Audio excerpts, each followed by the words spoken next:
कुछ पूछोगी कि मैं कुणाल से कहूँ? हाँ जी सर, एक क्वेश्चन और था, सॉरी कुणाल।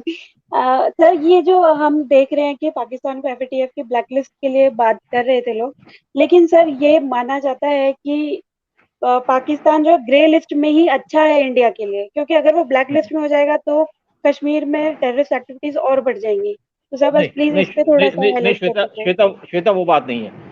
देखो क्या होता है कि कोई भी कंट्री वर्ल्ड के अंदर किसी को एक सुधरने का मौका देती है। ब्लैक लिस्ट डालने का मतलब है कि पाकिस्तान पे टोटल सैंक्शन लग जाएगी, पाकिस्तान के अंदर एनार्की फैल जाएगी और वो किसी के लिए अच्छा नहीं होगा, पाकिस्तान हो सकता है बौखला भी जाए। तो ग्रे लिस्ट में डालने के लिए उसका पर्पस ये है कि हमारा पर्पस सर्व होता है, क्योंकि इसके अंदर क्या है कि पाकिस्तान को ग्रे लिस्ट में डालने से पाकिस्तान की रेपुटेशन खराब, पाकिस्तान का बिजनेस डाउन, पाकिस्तान के अंदर कोई इन्वेस्टमेंट नहीं करेगा, पाकिस्तान के अंदर कोई अगर उसको लोन देगा तो सोच समझ के देगा। और जैसे आपकी इंटरनेशनल ऑर्गेनाइजेशन है आईएमएफ वगैरह, ये पाकिस्तान को लोन देंगी तो कंडीशनल लोन देंगी। ये लोन तब देंगी जब उसको बताएगा पाकिस्तान की मैंने उनकी चाइना के साथ क्या डील हुई है लोन के ऊपर।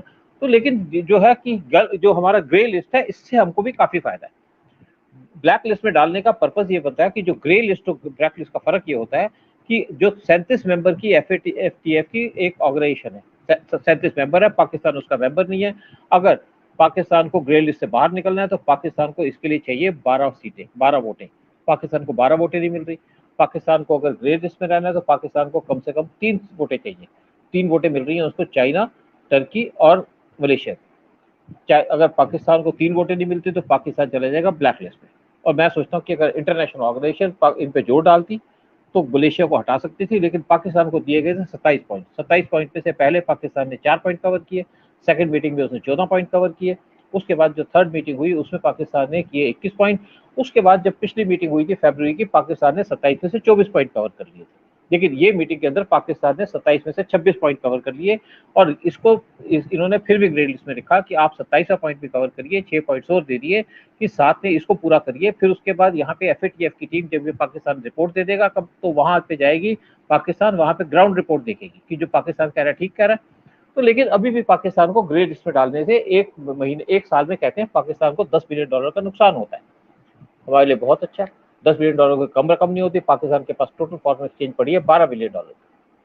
तो ब्लैक लिस्ट में डालने से कोई टेररिज्म वाली बात नहीं है। हाँ, टेररिज्म तो पहले भी कम हो गया, लेकिन अभी क्या है पाकिस्तान को छोटे छोटे हथकंडे हैं जिसको यूज कर रहा है।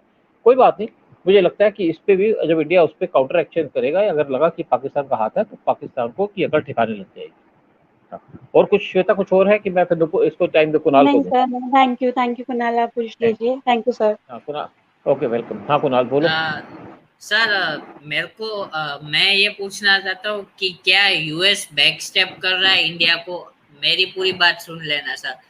हाँ ठीक कि है। अफगानिस्तान में यूएस ट्रूप्स पुल आउट कर रहे हैं और यूएस को चाहिए पाकिस्तान में बेस, तो पाकिस्तान ने अभी मना कर दिया।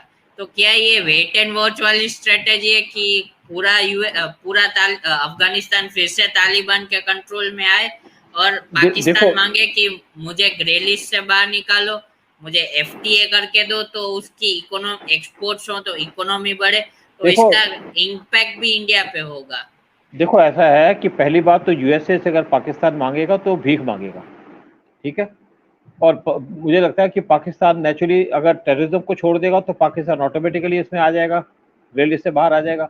पाकिस्तान को इतनी अकल हो तो कोई बात ही नहीं है, 3 साल तक पाकिस्तान ग्रे लिस्ट में लटकना नहीं चाहिए था। और दूसरी बात क्या है कि अमेरिका को पुल आउट करना है वहाँ से। नेचुरली अमेरिका चाहेगा कि उसके इंटरेस्ट अफगानिस्तान में वो भी मेंटेन रहे। तो अमेरिका को सूट क्या करता है, वैसे तो इंडिया से ही बेस मांग रहा है, इंडिया उसको बेस नहीं देगा। इंडिया के लिए बड़ा मुश्किल है पाकिस्तान को, चाइना को, स्पेशली रशिया को, अमेरिका को बेस देना। तो पाकिस्तान जो है जो मर्जी करे, चाहे रिफ्यूज करेगा, पाकिस्तान से अगर मांगेगा तो पाकिस्तान को देनी पड़ेगी। और वो पाकिस्तान को देगा, उससे पाकिस्तान की से जो लेगा वो एयर बेस देगा, उसकी अपने एयरफोर्स को वहां रोक सके। उससे उसको फायदा ये है कि अगर अफगानिस्तान में कोई काम करना है तो वो सीधा एयर अटैक करे। उसको कोई जरूरत नहीं कि पाकिस्तान के अंदर अपनी आर्मी भेजे, वहां से विड्रॉ करना चाहता है, लेकिन उसके फिर भी 15,000 के करीब सुना है कि प्राइवेट आर्मी वहां पे स्टेशन रहेगी।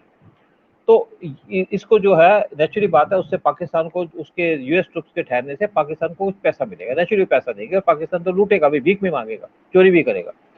तो इंडिया पे नेचुरली थोड़ा सा इम्पैक्ट तो पड़ता है, लेकिन नेचुरली बात है कि अमेरिका को ऐसी जरूरत है, इंडिया उसको बेस देगा नहीं। और पाकिस्तान नेचुरली अमेरिका को सूट भी करेगा पाकिस्तान में उसकी अगर प्रेजेंस हो तो। तो लेकिन दूसरी बात आती है कि एफएटीएफ की। एफएटीएफ में अमेरिका का पूरा रोल नहीं है। आज यूरोप और इवन अमेरिका के आपस में टनी हुई है, कोई ज़्यादा अच्छे रिलेशन नहीं चल रहे। इसके अंदर जहाँ तक फ्रांस की बात करें, जो एफएटीएफ है ये फ्रांस बेस्ड ऑर्गेनाइजेशन है, इसके अंदर पाकिस्तान ने 27 में से 26 पॉइंट कवर किए हैं। लेकिन जिस दिन पाकिस्तान के 27 पॉइंट पे कवर किए हैं, उस टाइम पे एक एफएटीएफ की टीम पाकिस्तान जाएगी, वहां देखेगी क्या पाकिस्तान ने हाफिज सईद को अंदर कर दिया, क्या पाकिस्तान ने लखवी को अंदर डाल दिया, क्या पाकिस्तान ने रियलिटी में काम किया हुआ है। अगर वो सेटिस्फाइड होगी तो पाकिस्तान ग्रीन लिस्ट से बाहर आ जाएगा। और मैं सोचता हूँ कि पाकिस्तान के लिए 3.5 साल ग्रीन लिस्ट में रहना एक मायने रखता है, और 6 महीने तक पाकिस्तान क्या चलेगा, बड़ा मुश्किल है। यूएसए ने एक जरूर कहा है कि पहले कि अमेरिका, जहां तक अफगानिस्तान की बात है, यूएसए चाहता है कि इंडिया का भी वहां रोल हो, और इंडिया ने भी जो तालिबान से बात की है इसीलिए की है कि इंडिया भी अपनी रोल चाहता है कि तालिबान के अंदर। और यहाँ जरूर है कि बीच में कुछ हमारा, क्योंकि कोई नहीं चाहेगा कि वहां पे चाइना जैसी कंट्री आए, ना यूएसए चाहेगा, ना यूएसएसआर चाहेगा, ना ताजिकिस्तान चाहेगा। तो बड़ी एक देखा जाए कॉम्प्लिकेटेड सिचुएशन है, क्या होता है नहीं है तो आगे फ्यूचर ही कुछ बताएगा। हाँ सर, क्या मैं और कुछ बोल सकती हूँ? एक्सक्यूज मी नुपुर बिल्कुल। जी, मेरा पॉइंट खत्म होने दीजिए, फिर आपको जो बोलना है आप बोल सकते हैं। मैं ये बोल रहा हूँ कि अगर वो उसने ये मैं नहीं बोल रहा हूँ, बहुत सारे एक्सपर्ट्स बोल रहे हैं तो कि पाकिस्तान एफटीए मांगेगा यूएस से, तो उसकी इकोनॉमी खड़ी होगी। तो हमको पता है कि सबसे पहला काम पाकिस्तान वालों का क्या है, कश्मीर कश्मीर रोना और कश्मीर में टेररिज्म फैलाना। तो इससे क्या कोई इंडिया को फायदा नुकसान होगा? और देखो बाकी दूसरा हाँ बोलो बोलो।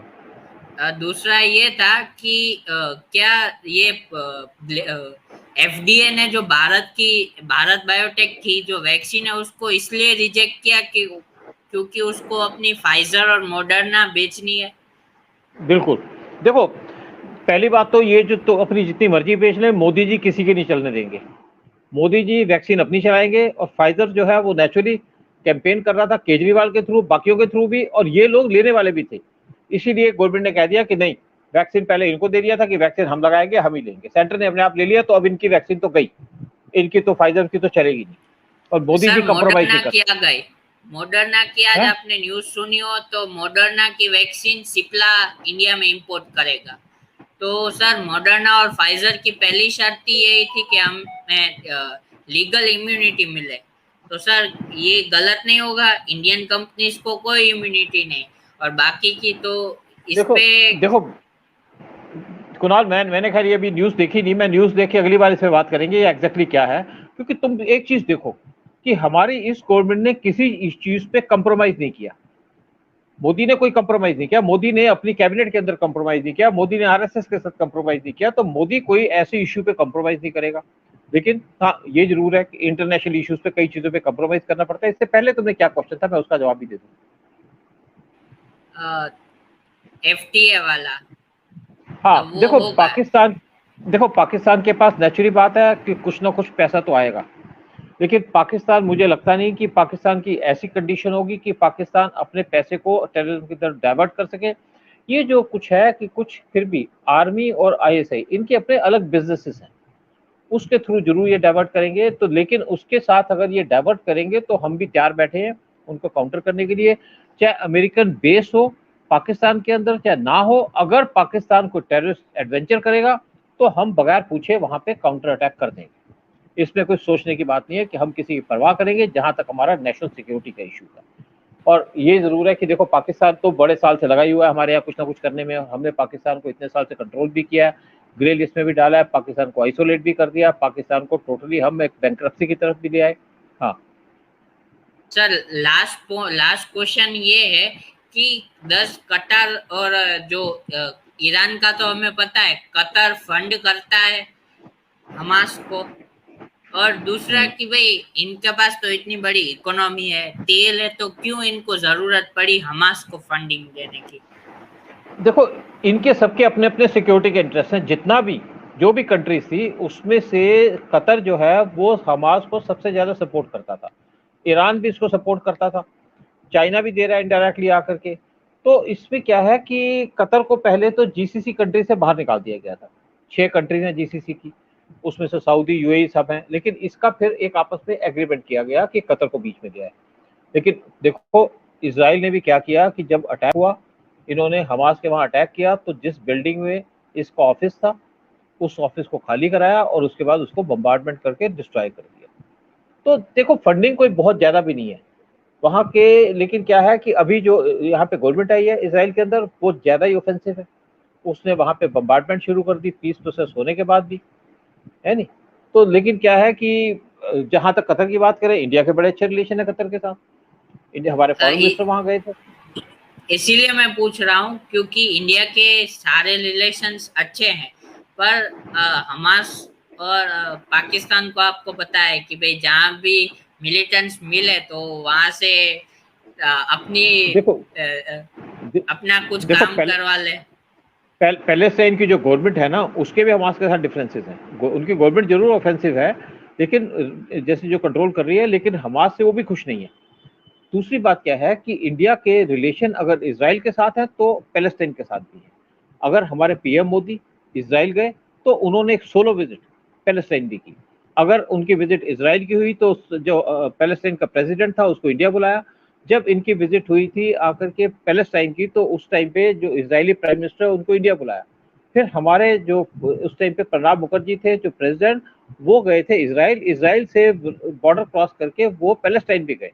तो एक हमने एक बैलेंस सी रिलेशनशिप बनाई थी। लेकिन क्या था कि इसराइल और हमास चाहते थे कि इंडिया उनके साथ मेडिएट करे, अगर कोई प्रॉब्लम हो तो इंडिया चुपचाप कोने में निकल गया क्योंकि कॉम्प्लिकेटेड इशू है। लेकिन अब इस टाइम पे जो इनका आपस में झगड़ा हुआ तो इसमें जो काम किया गया वो इजिप्ट ने किया। इजिप्ट ने इनके साथ आपस में इनकी सुलह कराने का काम किया। और नेचुरली हर एक कंट्री चाहती है कि उसको एक सुलह का वो मौका मिले। इंडिया इनसे जानबूझ के बीच में से हट गया। इंडिया को दोनों चाहते थे कि दोनों के साथ कि इंडिया उनके साथ मेडिएट कराए, क्योंकि कॉम्प्लिकेशन होने की वजह से इंडिया ने इसको अवॉइड किया। सर बाकी और कुछ है नहीं, एक ही क्वेश्चन है कि भाई क्या ट्विटर और ये लेफ्टिस्ट मीडिया बैन होंगे और बाकी ज्ञानेंद्र जी बैठे और नूपुर जी को चांस देते हैं? हाँ, मैं नूपुर को बैन, देखो ऐसा है कि बैन की मैं बात नहीं करता, लेकिन इनके खिलाफ पूरा एक्शन होगा। मुझे अगर मेरे से पूछा जाए तो मैं ये कहता कि इस टाइम पे जो भी यहाँ पे ट्विटर के लोग हैं उनके खिलाफ इनको पूरे इन पे एजेंसीज लगा दें अपनी। उनकी कोई भी एक्टिविटी हो उसको खपका के अंदर बंद कर दें जब तो, क्योंकि ये एक रहेगा सॉफ्ट एक्शन और ट्विटर को समझ आ जाएगा कि मेरे पास कोई काम नहीं करेगा। अगर मैं इंडिया के खिलाफ काम करूंगा तो इंडियन एजेंसीज मेरे को टारगेट करेंगी। अगर हम वही बैठे रहेंगे रूल ऑफ लॉ की बात करेंगे तो हम ये अचीव नहीं कर पाएंगे। एक बहुत लंबा रास्ता होगा, साल 2 साल लग जाएंगे, उस टाइम ट्विटर हमको नुकसान पहुंचाएगा। तो ट्विटर को बैन करने के बजाय मैं सोचता हूँ कि ट्विटर का जो स्टाफ है या काम करता उस पर एक्शन स्टार्ट कर दे किसी ना किसी तरीके से। 2 केस फंसेंगे, 4 केस फंसेंगे। तुम सोचो कि तुम किसी कंपनी के लिए काम करते हो, तुम्हारे पे केस हो जाए तो क्या करोगे? भागोगे ना कि मैं तुम्हारे लिए काम नहीं करता, मैं कोई और नौकरी ढूंढूंगा। तो मैं ये चाहता हूँ। केस हुए हैं पर फिर भी इन नल्लों को कोई फर्क नहीं पड़ता। वो ऐसा फर्क पड़ेगा वो तो तुम्हें दिखता है ना, फर्क पड़ेगा। मैं तुम्हें कोई ऐसी एग्जांपल नहीं भी देना चाहता। हमने कुछ ऐसे किए हैं तो लोगों को फर्क पड़ता है उस चीज का लॉन्ग रन में, देखना नियर फ्यूचर के अंदर। हाँ, तुम बात करो फिर मैं इसके बाद